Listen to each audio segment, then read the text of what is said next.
Salah satu draft rancangan undang-undang penyiaran yang sangat kontroversial mengancam demokrasi kita, serta kebebasan berpendapat dan juga merugikan kebanyakan pihak masyarakat Indonesia. Jadi sebenarnya apa yang harus kita lakukan dan apa sebenarnya isi rancangan undang-undang ini? Simak bahasannya.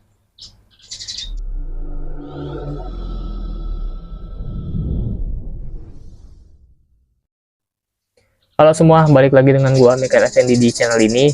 Kali ini gua akan membawakan tema yang berjudul rancangan undang-undang penyiaran. Jadi sesuai judul dari video ini juga, yang siap mengancam serta merusak kebebasan pers atau kebebasan berpendapat lah di Indonesia.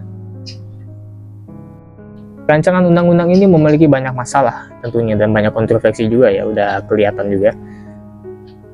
Dan yang gue heran, siapa sebenarnya yang menyusun gitu dan punya ide kayak gini gitu. Udah sangat gampang jelas ya, isi dari rancangan undang-undang penyiaran ini merenggut kebebasan pers, memberantas informasi publik, membatasi ya, sampai bisa memberantas kreativitas konten digital yang disediakan oleh entah itu konten kreator, misalnya dari YouTube, TikTok, atau Instagram dan segala macamnya ya. Dan lembaga yang mendesak agar rancangan undang-undang penyiaran ini segera disahkan adalah KPI, Komisi Penyiaran Indonesia, yang dilaksanakan tanpa diskusi yang melibatkan Dewan Pers maupun masyarakat. Ini merupakan aturan yang bisa dibilang sangat bodoh ya. Jadi ini aturan bodoh banget menurut gua. Selain benar-benar merenggut kebebasan berpendapat orang, kita semua, bahkan menimbulkan kontroversi di mana-mana, di mana pemerintah tuh memiliki kendali penuh atas berbagai konten digital, sehingga ya sebenarnya nggak pemerintah sih, kalau bisa ditekankan ya ini khusus KPI aja, karena dalam pasal-pasalnya tuh lebih sering ditekankan KPI, sehingga tidak ada lagi yang namanya itu menghiburan, mengkritik lah, pendapat bebas sampai seperti ini, pendapat bebas seperti ini sampai kreativitas konten. Karena jika melanggar ya kalau nggak dihapus ya dihukum gitu. Biasakan aturan kita kan memang begitu gitu, tajam ke bawah, tumpul ke atas. Bahkan orang yang benar-benar ngelakuin kejahatan kayak kriminal aja tuh susah ditangkapnya, bahkan dilindungi. Tapi entah kenapa hal-hal kayak begini tuh ada undang-undangnya gitu.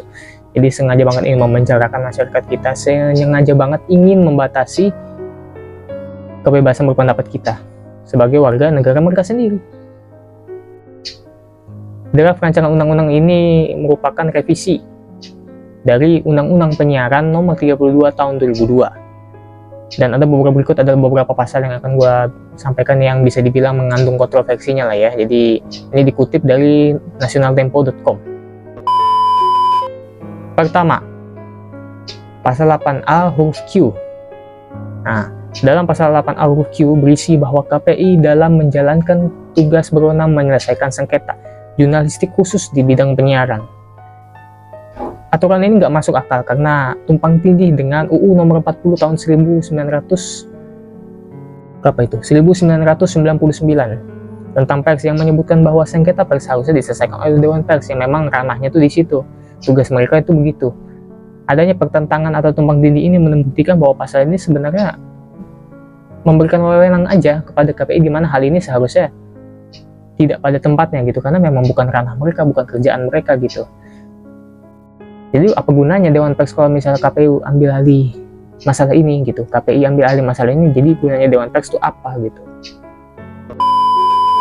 Yang kedua, pasal 42 ayat 2. Serupa dengan pasal 8A huruf Q yang sebelum aku sebutin. Jadi ini isinya tuh kayak penyelesaian sengketa terkait dengan kegiatan jurnalistik penyiaran dilakukan oleh KPI sesuai dengan ketentuan perundang-undangan.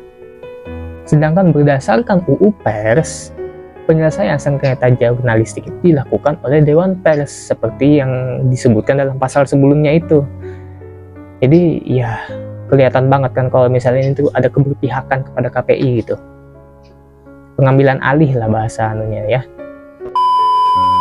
Kemudian yang ketiga, pasal 50B ayat 2 huruf C. Berbunyi kurang lebih, selain memuat paduan kelayakan isi siaran dan konten siaran sebagaimana dimaksud pada ayat 1, SIS memuat larangan mengenai C. Penayangan eksklusif jurnalistik investigasi. Nah, pasal kali ini nih sebenarnya banyak ditentang karena berkesan berusaha menerapkan aturan di mana sebuah kasus atau investigasi itu diselesaikan secara tertutup. sehingga bisa aja terjadi penipuan atau dijadikan tembok buat melindungi pelaku. Nah, tembok buat melindungi pelaku kejahatan. Pasal ini juga bertentangan dengan pasal 28 FUUD, Undang-Undang Dasar tahun 1945, dan pasal 4 ayat 2 UU nomor 40 tahun 1999 tentang pers yang kalian bisa baca.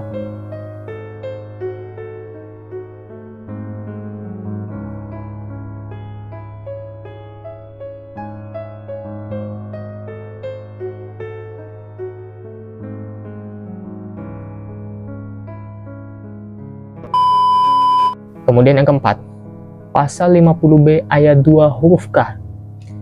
Pasal ini mirip dengan pasal karet Undang-Undang ITE yang biasanya itu digunakan seenaknya ya untuk menjebloskan orang ke penjara karena mengkritik atau misalnya isinya itu biasanya ya yaitu merendahkan suatu orang atau pencemaran nama baik lah.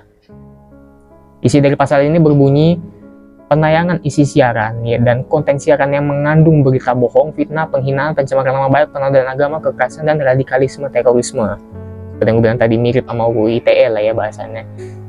Udah diterapin, masih mau diterapin 2 kali gitu. Gue nggak paham lagi sebenarnya. Apa maunya orang yang nyusun ini gitu. Dan yang terakhir, pasal 51 huruf E. Ini pasal lain yang tumpang tindih juga dengan Undang-Undang Pers. Pasal ini kurang lebih berbunyi, sengketa yang timbul akibat dikeluarkannya KPI dapat diselesaikan melalui pengadilan sesuai dengan ketentuan peraturan perundang-undangan. Seperti yang gue bilang di awal tadi, seharusnya kalian sadar kalau KPI itu selalu terlibat dalam pasal-pasal yang disebutkan, menunjukkan bahwa KPI itu benar-benar ingin menjadi titik kuasa tertinggi dalam hal penyiaran ya ini gitu, yang harusnya tuh nggak masuk akal karena tugas tujuan KPI adalah ya penyiaran juga sih, tapi melakukan kayak misalnya yang kita tahu aja ya, yaitu melakukan censorship atau menyaring konten informasi agar bisa disampaikan kepada masyarakat sesuai kebenaran dengan menetapkan standar program siaran yang biasanya kita terjadi di TV ataupun radio gitu. Namun sekarang seperti yang kalian bisa lihat sendiri, kalau terlihat banget ya mereka itu KPI, Komisi Penyiaran Indonesia itu ingin mengatur segala sektor penyiaran, di mana harusnya ini bukan ranah mereka, bukan tugas mereka. Ini adalah ranah Dewan Persi, di mana mempunyai aturan untuk kode etik tertentu ya untuk mengatasi hal-hal tersebut gitu, yang demi menjalankan tugas mereka yaitu. Nah, justru KPI harusnya dipertanyakan hasil kerja mereka selama itu apa. Banyak censorship nggak jelas, kayak misalnya ya kalian tahu sendiri lah censorship yang ada di TV yang kebanyakan tuh nggak jelas, dan konten-konten yang kayak misalnya azab atau apa yang sebenarnya tuh kurang mendidik, bahkan adegan ciuman romansa, bahkan sinetron yang tidak bermutu tetap dilulus sensor, merupakan bukti kalau kinerja mereka tuh sebenarnya nggak benar gitu. Mau memajukan bangsa dengan melakukan sensor seperti begitu, tapi yang disensor tuh sebenarnya apa? Bahkan sampai sekarang pun nggak ada perubahannya, walaupun udah banyak keluhan tentang tayangan-tayangan tidak bermutu di televisi, tapi tetap aja mereka tuh mengabaikan keluhan-keluhan kita.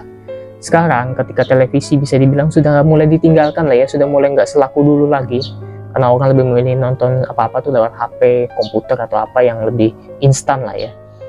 Mereka tuh berasa banget terlihat ingin menguasai media-media atau konten online internet yang tersebar di HP maupun komputer. Apakah ini sebuah kebetulan belaka atau memang fakta gitu? Rancangan undang-undang penyiaran ini bakalan berefek ke banyak pihak, terutama para konten kreator original yang mungkin bisa kehilangan pekerjaan mereka atau kebebasan mereka terhadap karya video yang mereka buat. Karena ya semuanya kan bisa dibilang kan diatur oleh KPI, dan kalau KPI nggak setuju ya mereka either bisa yaitu kontennya itu dihapus atau ditolak gitu. Atau kalau misalnya mereka konten-konten kreator ini tidak mau menjalin kerjasama dengan KPI, entah itu kerjasamanya yang ujung-ujungnya butuh uang atau bagaimanapun juga, ya mereka bisa either diblokir atau ya ditutup gitu channelnya gitu.